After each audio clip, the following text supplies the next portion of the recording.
Hi, and welcome to episode 21 of Doing Business with Love. And I am just so pleased to be bringing you a very special guest today, Stephanie Smart. She is going to teach us how to reconnect to our soul song. I am so excited. This is going to be so much fun. Thank you, and thank you for joining us today. Absolutely, my pleasure. Oh, my goodness. So, Stephanie, I just love this idea of the soul song. Can you tell us? Okay, hold on. Back up. Just tell us a little bit about how you started your business to start off with, because it's a very interesting story. Yeah, so I've been in alternative health for a little over 30 years and studied shamanism and Oriental medicine and a whole variety of different things. And I kept finding over the course of time that what would happen is the clients that I was working with, that we really sat and we reconnected to who they were as a person and brought that out into their life. The changes that we were making on the physical level and the energetic level were more solid, and they did much better. And so I started shifting my business from being a brick and mortar clinic to really working with people and reconnecting with who they were as a person and bringing that spiritual component back into that connection of this is us, and we move from there outward. Right. Brick and mortar. When you say a brick and mortar, like you actually had a shop in your I town did. where people I went in. did. Like, wow, how like unconventional these days. Well, I have a master's in Oriental medicine, and between that and doing body work, So you were um, always interested in the Oriental medicine. yeah. So I had a full clinic. I had treatment rooms, a full raw herbal pharmacy, and about 50% of my practice was fertility. About 50% was other things. And that was really, I loved it. And then, things change, Of course, and they I evolve. became a parent, and I was like, I want to be a stay-home parent. And so I put all of that aside, and I now have a 9 and 13-year-old, and I've been back to working here for a little bit and really loving the shift. Yeah, that's wonderful. I'm Yeah. finding that that's a theme with parents. I'm not a parent. I've said this in a lot of the videos. I'm not a parent, but I find that to be a theme within the parents is that they want to work from home, just spend more time, which is absolutely beautiful. Because like my parents weren't able to go to my track meets and stuff like that when I was younger, or stuff like it was really tough. So I commend you on making that decision, because it is a decision. It is a decision, and at the same time, I have two special needs kids, and so my focus really became helping them thrive and be functional. And Yeah. most people wouldn't see that they have anything up, and any special needs at this point. And so, that was the shift. It's like I shifted from working with clients outside of the home to working clients inside the home. Aw, and I know that your son is like really, really smart and like a mathematician or something. Yes, they both are. Yeah. Like, yeah, I've seen your post saying like, "Oh, I can't help him with his homework. Don't look at me. I didn't want to say nothing, but I just stayed away from the post." I knew I was in trouble when my older son turned 7, and I was like, I don't have any clue anymore. Yeah, Yeah, yeah. that's So so funny. Anyways, but yeah, it's so beautiful because like genius lives there, right? in so many ways, right? That it's not just academic genius, but today in my group, Authentic True Speakers, I posted a quote from my younger son that last night, out of the blue, he loves eating chocolate and desserts, and he will take a piece of chocolate and just savor it, and just like that. This is so good, and you can see it. It's like it's You just seriously meant for him. see And his brother was teasing him about making it a contest, and my younger son said, "You know what? Savoring is not a life contest." And I was like, "Okay, bing, you're bing, bing, bing. profound." Yeah. Yeah, yeah, and he comes up with these beautiful things all the time, and so Oh, that's it's amazing. yeah. And you know, what a lesson to learn too is just about savoring, because I think that we run through life so fast And me being a runner, it's funny because I go up and down the hill so fast. Like sometimes I'm just trying to get my best time. And then I decided to go for a walk with my mom one time. And I was like once out of the last, like, I don't know how many months, right? I went for the walk with her and I was all like, oh, I stopped and took a picture by a flower, like things. But in the back of my mind, I was still like, oh, my run keeper's keeping the time. So the next time I go for a walk, I'm not doing the run keeper because it ruins the pace. But I'll just go for the thing, and you know what I mean. But I think that we just try to rush through and get to the other side so fast that we don't enjoy the process. We got to enjoy the journey. Mm-hmm. And that's that's some of what we both do, right? Yes, it is. Learn how to remember how to enjoy that journey, because that was exactly my next question, Steph. So here we go. So can you tell us maybe a few tips on how to reconnect with ourselves in order to get on this path of enjoying the journey, doing what we love, being an authentic, true speaker, which is her fabulous group, by the way. Yeah. Thank you. Yeah. I think for me, the biggest component, and this is what I've taught for many years, is that we need to learn how to be aware. And it's that remembering. Let's go back to the example from my son from last night, right? He savors that chocolate. He brings his whole self to eating that piece of chocolate. He's feeling it. He's experiencing it. And then we get to that. Imagine him just like, take these little tiny bites, but then we go back to what we were just talking about running and not going so fast from one to the other. And I think there's a component that we have forgotten to slow down. And even if that means that we take 10 minutes twice a day, and that's all we have in the fast-paced life that we're living, to journal. And that is my biggest thing is journal your day. Pay attention to what's happening. What were the things that caught your attention? What were the things that you think at the end of the day, you're like, oh, I remember this one really thing. I had this conversation and I remember how joyful that made me feel and what we talked about. Or I remember, walking and seeing the flower, and we journal, and I encourage my clients to start journaling.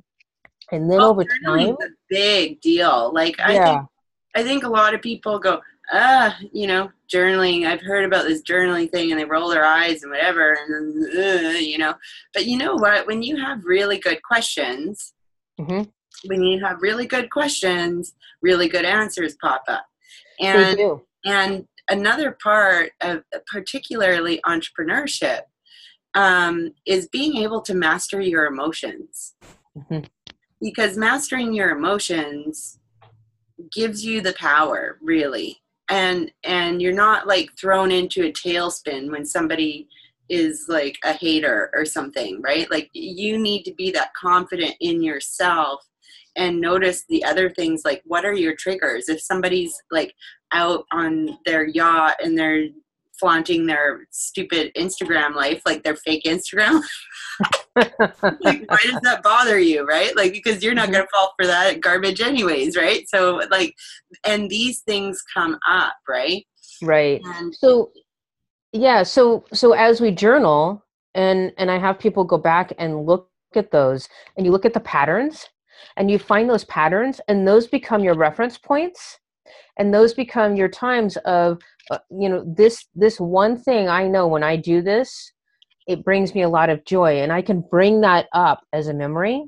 And then when something happens and somebody throws me off kilter, I bring back that reference point. Right. And I'm bringing back that energy of what that joy felt like and what I felt like when I was in it, and it completely offsets the rest of that stuff. Yeah. And that's part of that reconnection that's so important. So I've got a question for you. Yeah. What if, and I have actually been here before, what if you're at a spot where you simply can't remember the joy? Which is a really tough spot to be in. And if you're there right now, I'm going to tell you, I am sending you love, and I have been there and I hear you, but let's chat about this a little bit. because that came up to me really strongly. What if you're in a spot where you are just not seeing any joy and you can't remember what was joyful and you've lost yourself so completely? So let's talk about renaming it for one thing, right? And the other component is I totally understand. I am a recovering alcoholic and drug addict, and Mm. I've got 31 years of sobriety. But there were times when I was, yeah. So there were times though when I was, 18, 19, when I was very, very active, and the world was bleak. And I was done, and there was nothing there. I didn't know that word. And when I finally got so clean and sober and went into therapy a number of years later, the therapist holds up this wonderful chart, right, with all the emojis, and I have no idea what any of them mean. Right, Not even joy. I'm like, I don't even know what you're talking about. right.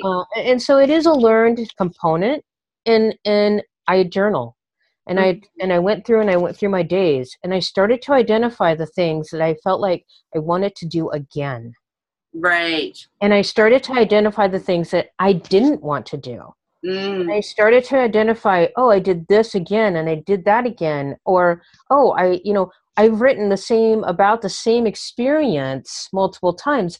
That is a clue for me that I need to bring that in and find a name for it, whether it was joy or happiness or what, I've done this behavior multiple times and I don't want it anymore. Right, Right. And so we get to identify both of those things, and I really find that going through and looking at those patterns and starting to recognize where we're drawn and where we're not. It's like we are our own dowsing rod for the things that nourish us. And right, within that moment of finding those components, then we can label what they mean. And right. so maybe you don't know what joy means, but you know that when I do this activity, when I'm done with it, I have a better day. When I do these other things or I eat these foods, I feel better. Yeah. Or I eat these foods and I don't feel better, right? And so we it's important because it's not just about bringing in what are the things that are nourishing us, but we have to have the opposite as well, because then we recognize where that balance is and we Yeah, get to make choices. totally. And for me, I remember I was with this guy. We were unhappy. We had owned a house together. I couldn't even remember that I liked the color pink. Uh-huh. I was that like so far withdrawn from myself, and I find it really interesting and valuable that you're calling this like reconnecting, because I had to reconnect to my soul in Hmm. order to figure out that I like pink, and now it's like my hot pink is my thing, the jam, right? And It purple. is. And a lot of it does go back to even our childhood habits and stuff like that as well. Like, all of these paintings behind me are me, and like I like to just chuck things up. Like, and if you used to like something, try it again and see if you still like it, right? Yeah, so when I go through and I help people make a soul song map, one of the questions is, what did you like to do when you were a kid? What was it that you wanted to be when you were growing up? What was it that brought you the most joy growing up? Because we forget those things, right? Yes. We go through this period of being a young child to teenager, and then we're in college, and we're trying to find a job, and life has gotten out of hand. Yeah. We lose ourselves in that moment too often. And Yeah. so then we find, years later, we look back and wonder, how did I get here and who am I? And so what I want to do is help people find those moments, and that's part of the process. It is definitely, uh, totally. Okay, so now I always that's like is a big thing, right? It's a big thing, and don't discount this simple act of what did I like to do as a kid? Hmm. Because like if it was finger painting, then do the finger painting. If it was swinging on swings, go swing on swings. If it was like whatever it is, like playing in the mud. I used to like to play in the mud, Yeah. and now I like running through trails, right? So Yeah. like it's Yeah. kind of the same. So it's multiple color pins for me, right? I Yes. don't just have to have blue and black and red. I get to color in whatever color I want. Yes. It's in it, and people think, oh, finding that joy is like, oh, well, what am I going to do for life? But So it's it's the like this little big, things. massive thing. It's all the It's little things not. Yeah, and that they that accumulate. make the day, right? For me, I need to have color around me. Hmm. If I'm living in a black and white area, it's just not like, it's not me, right? Like I Yeah, need it's like, my curtains display. yeah, I know. Exactly, right? And those things, but it's all the little things. It's like wearing that favorite piece of clothing. It's wearing, it's buying what you like. Like I always like to support artists, like people that Etsy people that make their own stuff. And those things bring me much more joy than going to a Walmart. I haven't been in a Walmart for I don't know how long. And I just refuse to go there for like many, many years because it's just too commercialized, and like I just Mhm. don't feel like I feel right in there. I do not shop at commercial areas. I shop at farms, and that's my choice. And Mhm. it's better for me, and it's local, and it's cheaper, and it's all those things, right? So, Yep. but like, I mean, that's all the benefits of doing that, but that's the way I like to do it. I like to meet the growers. I am really, really all about like how that doing business with love, like they're growing us our food, and I want to meet those people. I want to be as connected as possible to my whole life, and not in like Walmart where it's Mhm. all weird. So Because every time you buy something from them, right, that love comes through. it And does. that's some of what I talk about in Authentic True Speakers. It's like when we can embody our soul song and we actually engage in the world as an authentic true speaker, we're illuminating the path for others. We're sharing that, and it shows up. It's like every Yeah. time we're grace, we exhibit grace, we hold the door open, we let somebody pass by, it multiplies, and that energy is out there in the world, and it's really important. Well, one of the things that I have on my daily to-do list is to send a random person love. Uh-huh.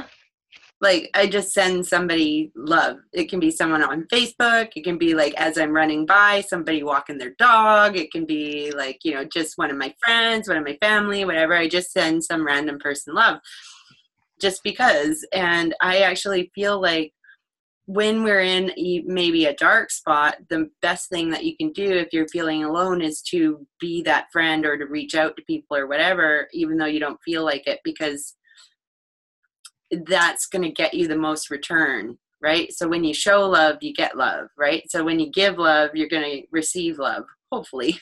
Well, I would actually counter and say that Okay, it's counter me. it's This is good. it's not, yeah, so it's not about sending and receiving.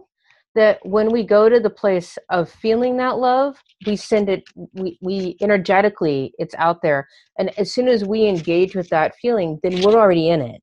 So Yeah, one of the things I teach people is, it's like kind of like a Venn diagram, and we're here and the other person's here, but the exchange is happening in the middle. We're yeah, already interacting back and forth. We're sharing our DNA, we're yeah. sharing our energy. And so when I can be in a place that's filled with love or grace or kindness or joy or whatever it is, then that energy is already impacting those around me because it's coming off of me. So Well, I it's totally one of agree with those. you, Stephanie. Yeah. But like, I just mean like in I literally make a point to send some love to somebody. Like, it's part of what I want to do because I feel like it's fun to me. Yeah, no, it's that it was the coming back to you. My point is that you're already there. I know, I Yeah, get it, I know. But I I'm know. in a way, it's like, how do I say it? If you're in a dark spot, sometimes you don't feel loved. Hmm. And that's what I'm talking about, is reaching out and getting that back, right? Absolutely. It's sometimes the only way you can help yourself is by asking for help, and you can't go through it alone, right? Right. That's why coaches and life coaches and Hmm. what you're doing, what I do, what a lot of the people on this Doing Business with Love interview series do. That's why it's so important, because we've found something that works for us, right? And when it resonates with you, then go seek some help from that person, Hmm. right? Absolutely. Um, Absolutely. so Because we all get to do our own business our own way.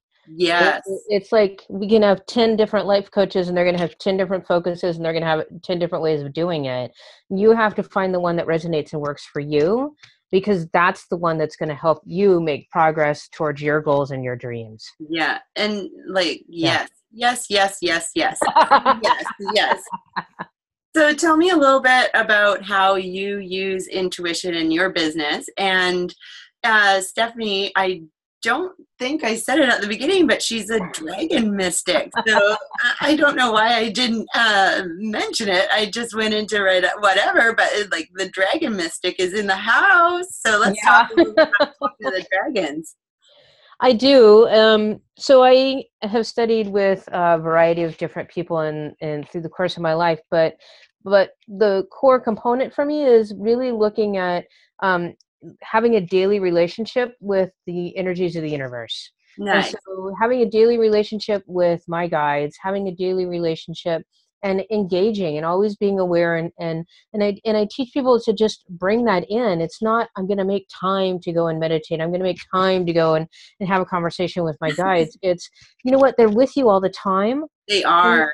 And so let's just interact with them and say thank you and please and hey, what do you think about this? And I'm thinking about that and it's like let's have that interaction. And so I use intuition every single day of everything and I teach people how to do it, because it's also being aware of the guides that you're working with. But I think, you know, it goes back to what we were talking about earlier about being able to listen and pay attention to yourself and that discernment quality for you. It's like that dowsing rod again, right? Where am I drawn to? And Mm-hmm. going with that. And when we can listen and pay attention, that's when the miracles happen. So, you know, yes, I work with dragons, but I also work with a whole lot of different other things. So I love the dragon mystic as mine because dragons have multi layers. Yeah. So it's not just, you know, the spirit guide as dragon, but the energy of dragons is about transformation. It's about illumination. And from a Oriental medicine perspective, we, you know, the dragon is always chasing that immortal pearl, which is the dragon and phoenix are always interacting with getting the pearl of immortality. But I like to also go back and look at the history of dragon myths throughout time. And almost every culture has a myth or a creation story regarding dragons or twin serpents. And so I like to talk about dragons as though they are our DNA and they're the DNA of our spirit in so many ways. And so when we look at that, there's a great quote even by in Cosmic Serpent by Jeremy Narby, where he talks about having interviewed, I think it's Aztec shamans, and they're talking about how molecular biology and the shamans are really talking about the same thing when we're talking about that twin serpent DNA. And what I want is people to re-engage with that and come from that place, the core, and then move outward. And so I talk about dragons as being about eliminating, but they're also about shining the light on the things for us that really are about remembering who we are at our core, so that then we can transform and really embody it. That's really, really deep.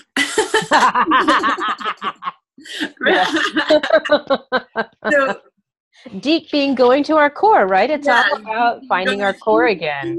Going inward. All of that juicy stuff is inside. You don't need to go watch a TV drama for anything, sort of anything. You need to just look inside. It is. It's about remembering who we are. It's the look inside. It is. And now I want to ask, does everybody have a dragon guide? No.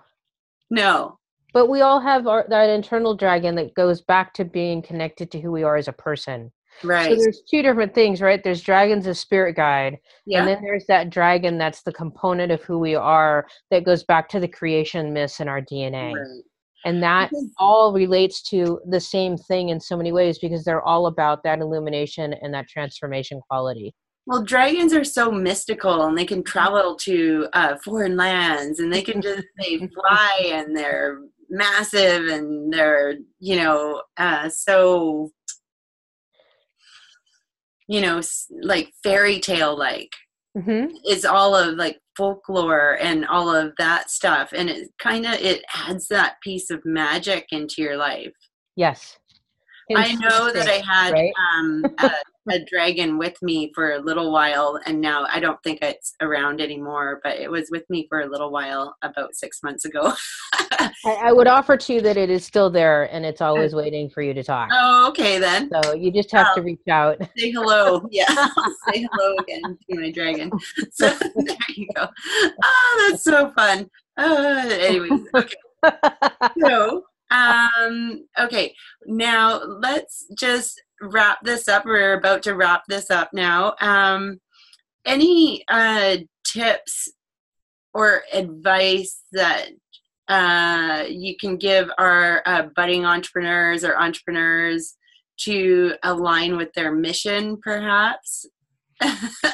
What's one thing that you think would be the best piece of advice that you can give? I start people with a soul song map. I start people with reconnecting to who they are as a person. Because as entrepreneurs, if we don't bring ourselves into our business, then we're not doing our business, we're doing somebody else's. And so all of Ooh, my that is clients, like I'm going to highlight that. If we don't bring ourselves in, we're doing somebody else's business, because that is like, I just want to say, woo to that. Sorry to interrupt you. Keep going. Yeah, it's true. So every one of my clients starts with a soul song map, because we need to have that foundation of who we are. And then if I'm doing a business plan with them, as we go through and rewrite that business plan, we make sure that you are solidly in that business plan. So every step of the way, when you do your business mission statement, does it align with your soul song? Does it align with your personal mission? When you're starting your income streams, how do they relate to your notes of your soul song? And are they related, or are they offshoots of that? And so we're always having those conversations, because when we set ourselves up with such a solid foundation, we have nowhere to go but to soar. Right. Nice. Soar with the dragons. Yes. So tell us where we can find you, Stephanie, and we're going to wrap this up and say goodbye. But tell us where we can find you. She has a really fabulous Facebook community. Go for it. Authentic True Speakers is the Facebook community. I post daily truths in there, a quote, and then something relative to that quote, usually talking about some form of being engaged in life. And then I'm on Facebook as The Dragon Mystic, and my website is thedragonmystic.com. Awesome. It was Thank such you. a pleasure and so much fun to talk to you. We had a lot of laughs, and we went through a lot of stuff, and hopefully we uncovered some nuggets for you all that are watching. And join Stephanie's group. Come see us in the Doing Business with Love group, and we will talk to you again soon. Yes, thank you so much for having me. Oh, you're welcome. Okay, bye, everybody. Bye. See you on the next one.